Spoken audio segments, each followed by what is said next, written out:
कुछ लोग होते हैं जिन्हें हमेशा लगता है कि लोग उनके विषय में ही बात कर रहे हैं। वह यह सोचकर हमेशा परेशान भी रहते हैं कि लोग उन्हें पसंद नहीं करते, मगर वास्तविकता कुछ और ही होती है।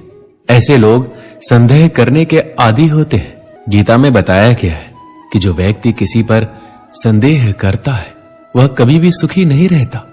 उसके मन में हमेशा शंका बनी रहती है जो उसे परेशान करती रहती है। तुम्हें जो करना है वह करो, लेकिन अहंकार से नहीं, वासना से नहीं, ईर्ष्या से नहीं, बल्कि प्रेम, करुणा, विनम्रता और भक्ति के साथ। जिसने अपने मन पर विजय प्राप्त कर ली है उसके लिए मन सबसे अच्छा दोस्त है। खुशी मन की एक ऐसी अवस्था है जिसका बाहरी दुनिया से कोई लेना देना नहीं है। तुम व्यर्थ चिंता करते हो। तुम्हें किससे डर लगता है? तुम्हें कौन मार सकता है? आत्मा ना तो जन्म लेती है ना ही मरती है। जो भी हुआ अच्छा हुआ, जो हो रहा है अच्छा हो रहा है, जो भी होगा अच्छा ही होगा। भविष्य के बारे में चिंता मत करो, वर्तमान में जियो।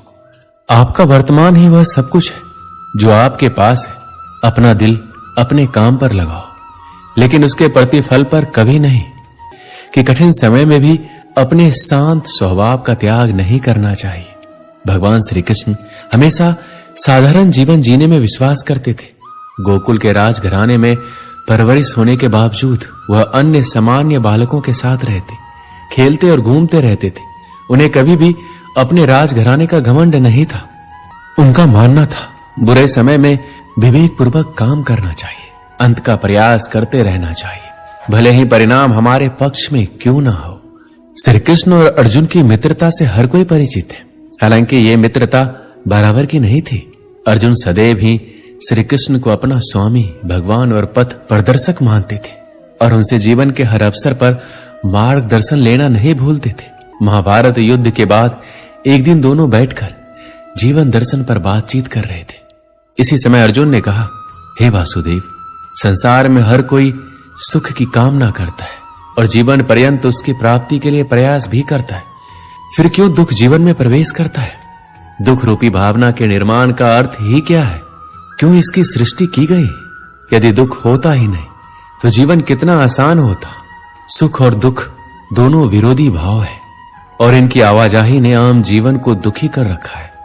अर्जुन की बात सुनकर श्री कृष्ण ने कहा, हे पार्थ, सबसे पहली और आवश्यक बात ये जान लो कि सुख और दुख एक दूसरे के विरोधी नहीं बल्कि पूरक है। वास्तव में ये एक ही सिक्के के दो पहलू हैं। जब दुख आता है उसके बाद ही सुख की प्राप्ति की इच्छा होती है, नहीं तो व्यक्ति सुख की कीमत जान ही नहीं पाता। ये समय भी बीत जाएगा। समय का पहिया कभी एक जगह नहीं थमता। दुख आया तो एक दिन जाएगा ही और सुख आया तो वह भी एक दिन जाएगा ही।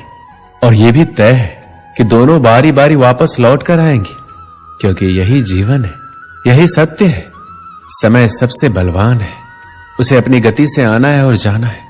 उसके हर कदम के साथ कभी सुख तो कभी दुख को भी जीवन में आना है। इन दोनों के आने से व्यक्ति को घबराना नहीं चाहिए, क्योंकि समय कब एक सा रुका है। जब भी निराश हो यही मन को समझाइए कि ये समय भी बीत ही जाएगा। मनुष्य को सदैव अच्छे कर्म करते रहने चाहिए, क्योंकि कर्मों के छिन्न हो जाने पर भाग्य भी नष्ट हो जाता है। जिस मनुष्य का अपने कर्मों पर अटूट विश्वास होता है और जो मनुष्य अपने कर्मों पर सदा अडिग रहता है वही मनुष्य जीवन में सफल होता है।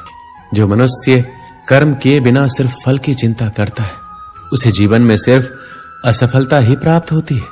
परिस्थितियां चाहे कितनी भी खराब हो वो हमेशा एक जैसी नहीं रहती है, वो बदलती जरूर है।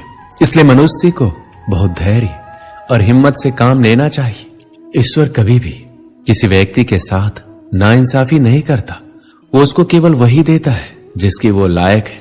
इसलिए मनुष्य को सदैव अपने कर्मों पर विश्वास करते हुए अकेले चलते रहना चाहिए। अकेला व्यक्ति जब चलना शुरू करता है तो उसके साथ कोई खड़ा नहीं होता। रास्ते में आप ही प्रश्न और आप ही खुद के उत्तर होते हो। संकट भी बहुत आते हैं, चुनौतियां भी ढेर सारी आती है, परंतु जो हर चुनौतियों को चीरता जाए और लगातार अपना काम करता जाए वैसा ही तो हमें भी बनना है। आपको अपने लक्ष्य, अपने रास्ते खुद ही तय करने होंगे। अपने विचारों को, अपने सोच को लोगों तक अकेले ही पहुंचाना होगा। अकेले चलने का सबसे बड़ा फायदा यह होता है कि आपको बहुत कुछ सीखने को मिलता है, जो साथ में रहने से आप कभी नहीं सीख सकते। अगर कोई समस्या आती है तो उससे कैसे निपटे, समस्या का समाधान कैसे निकलेगा, ये सब आपको बखूबी पता चल जाएगा।